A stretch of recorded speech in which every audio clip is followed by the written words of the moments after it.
Hello and welcome to another video. In this video, I'm going to talk about what steps you need to do before you even start investing to make sure that your investment journey is as stress-free and as easy as possible.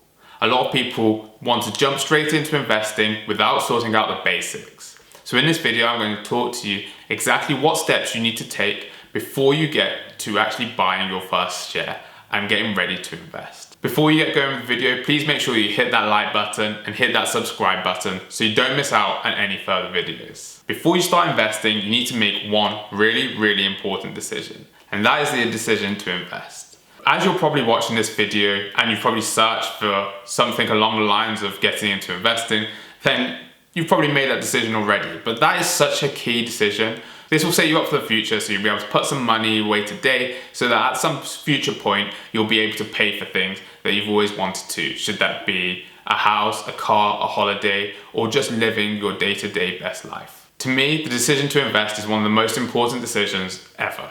It's the key to long-term wealth and it enables you to live a little bit more stress-free. Means that you aren't necessarily reliant on just one job and you can use that money to spend it on things which you want to in the future. So now you've made that decision that you want to invest, you want to get that money ready and you want to set it aside and you actually want to invest it. But first you've got to do a few things and really look at your money and decide exactly how much you can afford and how much you want to invest. The first thing you've got to do is really understand exactly where your money is going. If you're an adult who has a full-time job, you'll probably be looking at your bank statements and see you have a mortgage to pay, you have rent to pay, you have shopping, you have transport, you have car payments. All these different things cost money. And whilst you need money from a day-to-day job, a lot of people don't really understand exactly where all their money is going. So before you start, really just pay attention and go through a couple of bank statements and understand exactly where that money has been going. You also want to understand other big expenses which might be coming up. Should there be a wedding or purchase of a new house or that you want to go on big holidays? These are other things that you really want to understand of areas where you're spending money. The next step is to budget. Budgeting sounds so boring, and I have to admit that I find it difficult to budget to the nth degree. I know that I have housing costs. I need to pay rent, and I need to pay transport, and I need to pay food. These are essential items. So what I would always recommend is if someone's starting with a budget, they should always start with things that they know are essential. You need to live somewhere and you'll need to eat. And you'll probably need to get to work somehow. So these are costs which you need to ensure that you're paying each and every month. These are non-negotiables, but these expenses need to be covered. Next, you need to look at things which are non-essential. These could be going out, having food, going for drinks, buying new clothes, new shoes, etc. These are things which you could cut quite easily and you wouldn't necessarily notice that you're missing. However, it's good to bear in mind exactly how much these are and how much these are costing you. And now, when you draw up a budget, you need to understand what things are essential that you can't miss out on and what things in your non-essential bucket you don't mind missing out on. I appreciate that it can be extremely painful and sometimes a little bit boring, but this is something that you really need to know. You need to truly understand exactly where your money is going, what is essential, what is non-essential, and what you're happy to spend your money on. You need to know this number and you need to know what your essential costs are. This can be your rent, that could be say £500, your shopping, which could be £50 a week, and your transport costs, which could be another £50 a week. There, you're spending £900 a month. The rest of the money that you spend will be non-essential costs. And these are numbers which you need to know, and these will become extremely useful as we move on with this video. So now you know exactly where all of your money is going. The next step is to pay yourself first. I'll come on to where you should be paying your money. However, it's so important to pay yourself first. In the UK, when you get paid by your employer, the tax man will take that money off you straight away, before it even hits your bank account. This is because the tax man knows that when people have their money in their bank account, they'll spend it and forget to pay the tax. So if you earn £1,000 from your employer and the tax man takes 20%, then in your bank account, you'll only get £800, as the tax man will straight away take £200 before it even lands in your account. This is so important because the government knows that if that money goes into your account, you'll spend it, and then they won't get the receipt from tax. This is exactly the same for your personal finances. Once that money hits your account from your employer, make sure that you take a portion of that money, take it out of your main bank account and pay yourself first. This money is for you to not touch and move somewhere else. This can be, as we'll come on later, to your emergency fund or ready for investing, but it's so important and is the one key principle, which if you're only going to take one thing from this video, is making sure that you pay yourself first and you pay money that's going to you first before anything else. Then, now you've done your budget, you can see how much money is left and how much money you need to pay your essential expenses and your non-essential expenses. So when I say pay yourself first, I always say you should be paying 10% of your income to yourself first. This can be 10% of your net income just to start with. This can be after tax, so you can get used to the habit of paying yourself first. It doesn't matter if it's a small amount of £50 or £100 a month, but it's really important that you pay that money into a separate bank account, at least initially, before your expenses. As I said earlier, if you get £1,000 from your employer and then you pay yourself 10%, meaning you move £100 into another bank account, that £900 will sit in your main bank account and you'll look at it and say, okay, I've only got £900 to spend. It's amazing, you'll adjust your spending appropriately. Now you might be saying to me, Anthony, 10% of my net wage is far too high. I have my housing expenses and all my essential costs are too high. Well, in that case, I would say you really need to look at your budget and understand what you can cut and what you can't cut. Maybe you need to go to a cheaper house or have a cheaper car because these essential expenses are eating too much of your monthly budget and eating too much of your wage, meaning that you're living paycheck to paycheck. And that is no fun for anybody. Now you're thinking, Anthony, I know that you've told me to pay myself first, but what do I do and where do I put this money? So the first thing that I would do is I'd set up a separate bank account and pay that money straight into that bank account.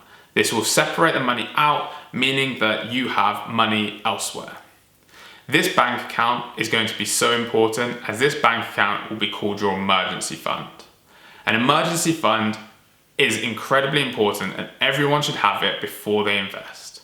The reason I say that everyone should have an emergency fund is you don't know what sort of emergencies or what costs could hit you at any time. You don't know if an emergency happens, such as you end up in hospital and you have to pay expensive health bills. You also don't know if you could lose your job tomorrow and end up with no income. So this money is set aside in a separate bank account which you don't touch, which is there for an emergency should it happen. I truly believe that in this bank account you should have between 3 to 6 months of your expenses, so that if you lost your job tomorrow, you had no income whatsoever, you could pay your rent or your mortgage for the next 3 months. But then you could also go out and enjoy life sometimes. If you did lose your job, you probably would cut down on the expenses. However, you still would have enough money to live comfortably and not rush and not be worried about that next paycheck, and gives you enough time to go and find a new job. It's so key to have a different bank account as your emergency fund from your day-to-day bank account. Because if you have 3 to 6 months of expenses in a separate bank account, when you check your main bank account, you'll know how much money you have to spend and you won't feel like you're too rich, as you'll know that that separate bank account is for emergencies only.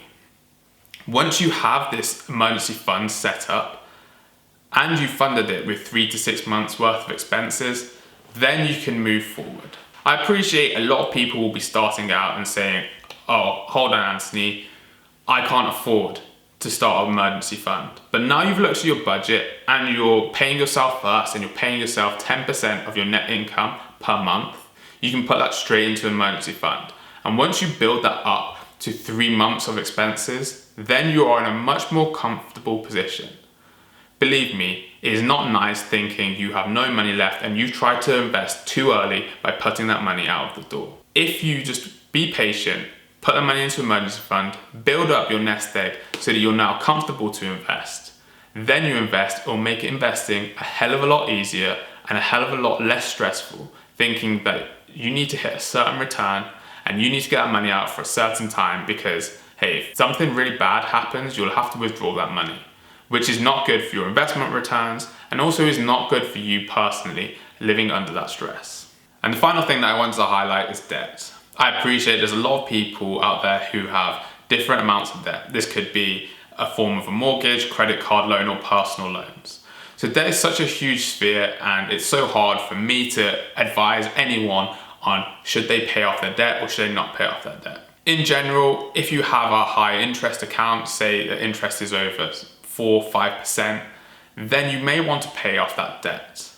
Irrespective of the amount of debt that you have, I would always recommend that someone has a small emergency fund. This is because should you run into more difficulties, like there is an emergency, you lose your job, then at least you have some cash to spend. So to put this into perspective, is that in the US, over 60% of all Americans have less than $1,000 of ready cash should an emergency happen.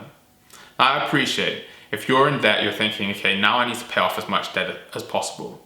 However, if an emergency happens and you've got no buffer in a form of emergency fund, it means that you might have to borrow more money and therefore enter into a deeper and deeper debt spiral. I feel like you should start with a small emergency fund, a few £100 or even £1,000, not necessarily worrying about the 3 to 6 months worth of expenses. Once you have that small emergency fund, it means then you can focus on paying off that debt as quickly as possible.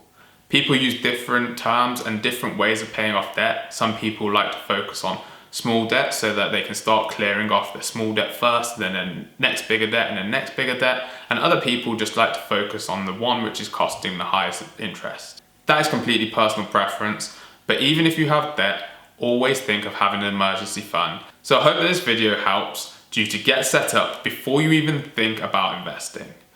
Because once you get yourself financially in a safe position, it will help you along in your investment journey.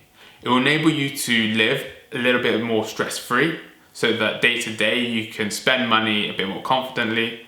It will also build a habit of saving money, and that money, once you've funded an emergency fund, can then be funneled into an investment fund.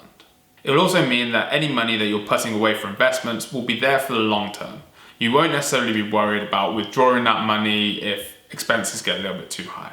I hope you've enjoyed the video, and make sure you hit that like button and hit that subscribe button so you don't miss out on any further videos, as I'll be hoping to take you along the journey from zero to investor in no time. I'll see you in the next video.